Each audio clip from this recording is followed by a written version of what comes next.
What is going on, PUBG fans, and welcome to the channel. My name is Powerbang. I'll be hosting the show today. I'm a YouTuber with a couple of hundred chicken dinners in my belly so far. Check out the link in the description for my channel that covers daily PUBG action. That being said, guys, I've got 13 tips today to help you become better PUBG players and start filling up on chicken yourselves. What the heck is chicken, you might ask? Well, that's when you win a game, you get a chicken dinner. That's just how things work. Now let's get straight into tip number 1, and that is to plan your drop zone and get there first. You can determine the plane's direction and path in a number of ways. You can either wait for your player icon to appear on the minimap. You can see what direction you're looking, and that's where the plane's coming in from. Or you can look at which direction you're facing in the plane as soon as the minimap is able to be accessed, and you can simply take the opposite of that direction. For example, if you're looking northeast, that means the plane's coming in from the southwest. If you're looking south, that means the plane is coming in from the north. You guys can figure that out quickly. It will help you determine an appropriate path to jump much more quickly. You're going to want to jump to the high-density loot locations to try to get geared up as soon as possible. You can find those by looking for the big city names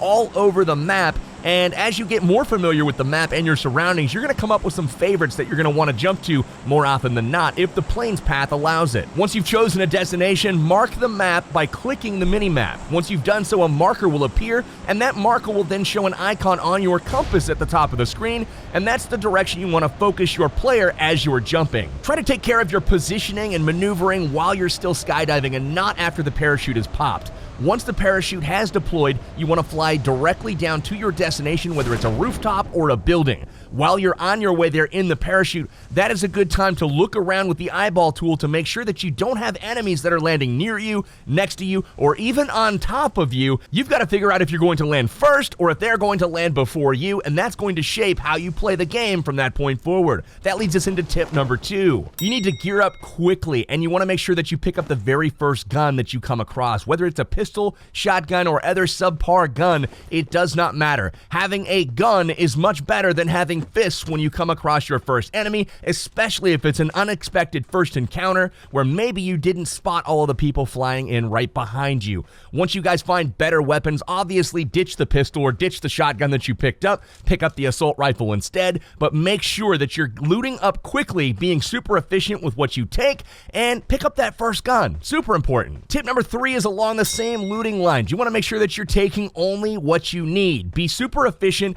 Don't take ammo and attachments for guns that you don't even have. Or don't keep the ammunition or attachment from guns that you have dropped in favor of others. If you drop and pick up a shotgun and a choke and all kinds of 12-gauge shells, you want to make sure that you ditch those once you pick up an assault rifle to replace the shotgun. The attachments and the ammo will not clear out of your inventory, and that inventory space is valuable for other things such as boosts or med kits. You want to make sure that you have the space available for the items that are actually going to benefit you. Now, once you've dropped, cleared your immediate area, looted up a little bit, and you're starting to get ready to actually defend yourself or even fight, you want to take note of tip number 4, and that is to pay attention to the safe zone. Open up your minimap, check the white circle, and if you are outside of that first white circle, you know that you need to move to get to it before that first timer counts down that's right below your minimap and the safe zone starts to collapse. If it collapses and you're outside of it and you're in the blue zone, you will start to take periodic damage, which is not super helpful if you're trying to win the game.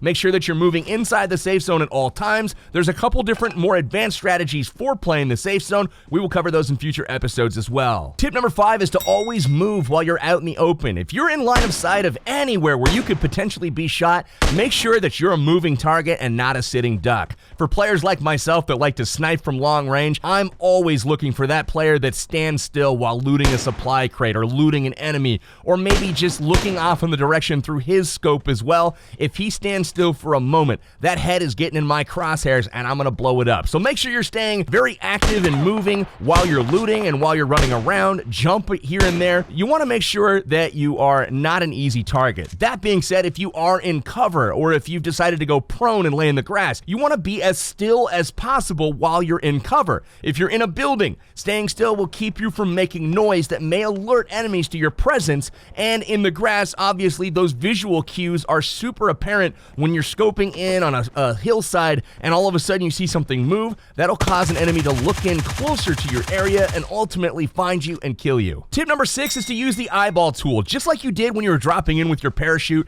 it's super helpful when you're running around the map as well. Once you've determined where you're trying to run or drive, you want to look around with the eyeball tool so you can do a couple of things. You can scan the area to see if there are any potential threats watching you, and you can also sneak up on people by looking at them, planning your attack, and they don't ever know that you actually see them. So use that to your advantage. Make sure to use the eyeball tool as you're driving around. Don't just tunnel vision on a target or an enemy or a destination, and forget to check your flanks. Now, eventually footsteps and gunshots and cars driving by are going to start to fill up the battlefield. You're going to hear sounds. And tip number 7 is to use these audio cues to locate nearby enemies. This is absolutely imperative, and probably about 90% of tracking enemies, their location, comes from audio and not visual cues. Not joking here, guys. Having a stereo headset or earbuds is crucial to your success in this game. Highly recommend that you grab that audio for tracking and locating your enemies. To do this using audio alone, you want to focus your player's crosshair on the direction where you think the sound is coming from. Make sure the gunshots or the footsteps or the car sounds, that the audio is balanced from a volume perspective in your left and your right ears. You want to make sure that it sounds the exact same loudness, and once you've done that, you're going to be looking pretty much right at where the sound originated from. Now, the volume of the shots, of the footsteps, that is going to tell you how close the target is, whether it's super far away or if it's right next to you. Tip number 8 expands upon the same process of tracking and locating your enemies when there are audio cues going off in the game. If you hear gunshots, put your crosshair where you think they're coming from, but immediately put your eyeballs, your visuals, on the minimap. Look at the minimap, and there's going to be an orange radar blip that pops up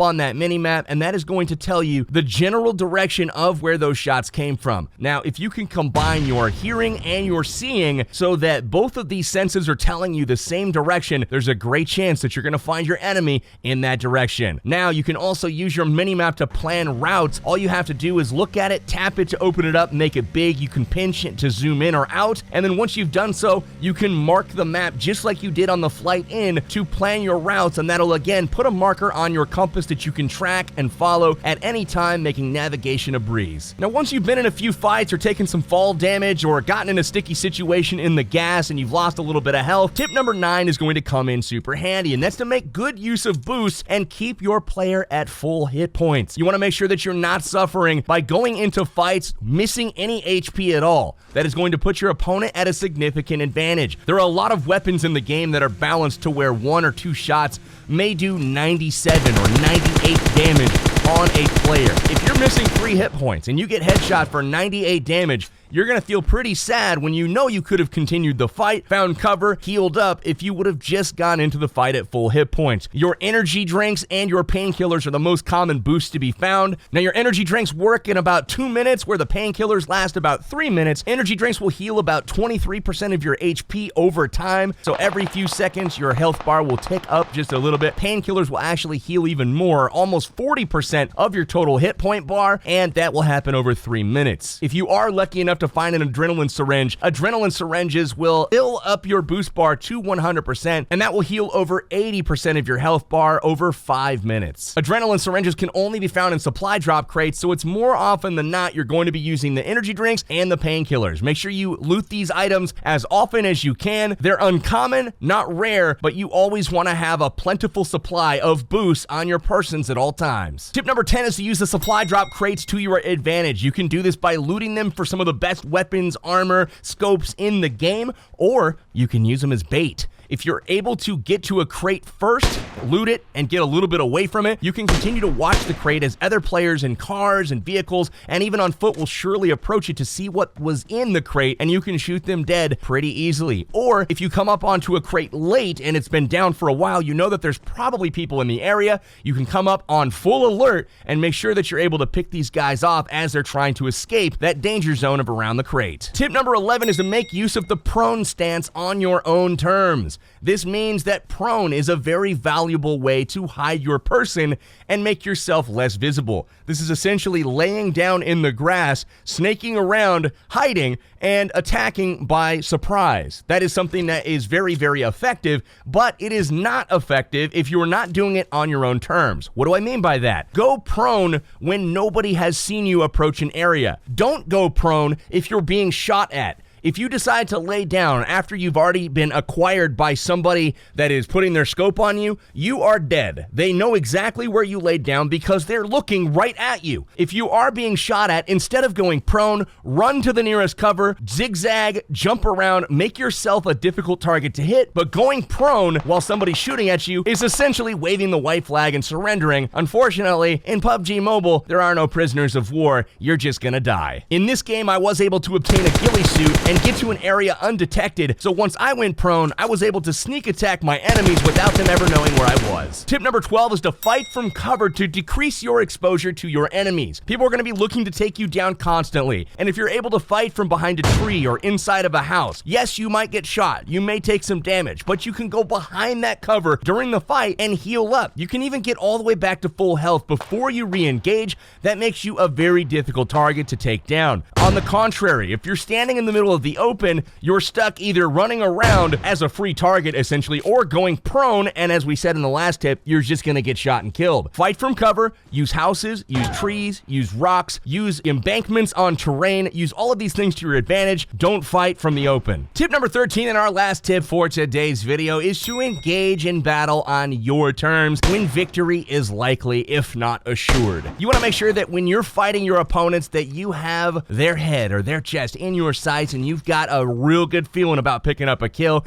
You don't want to give away your position by firing before you're ready to get that kill, letting them know where you are, allowing them the ability to reposition, to get cover themselves, to heal up so they can re-engage you. Make sure that you fire when you see them and don't be pressured into entering a fight, especially if you think the enemy's fishing for your location and they don't exactly know where you are. So as you're going to see at the end of this game, my opponent, I know exactly where he is because I saw him earlier and he thinks he knows where I am based off of sound, but unfortunately I'm wearing a ghillie suit. He is wrong, he never sees me, and I'm not baited into the fight. When he finally shows himself from around the tree, I'm ready for him. Pop him right in the chest, get him in the head, and boom, winner, winner, chicken dinner. That is how it's done, ladies and gentlemen. We'll add that notch onto our belt, another chicken dinner. We're full around here, baby. If you guys are liking the tips, if you're liking the trips, make sure you subscribe to the PUBG Mobile channel. We're going to be putting out a ton of amazing videos over the next several months that are going to help you guys become a better player and have some more fun playing PUBG Mobile. For now, I'm your host, Powerbang. I'm signing out, and I'll be with you guys next time.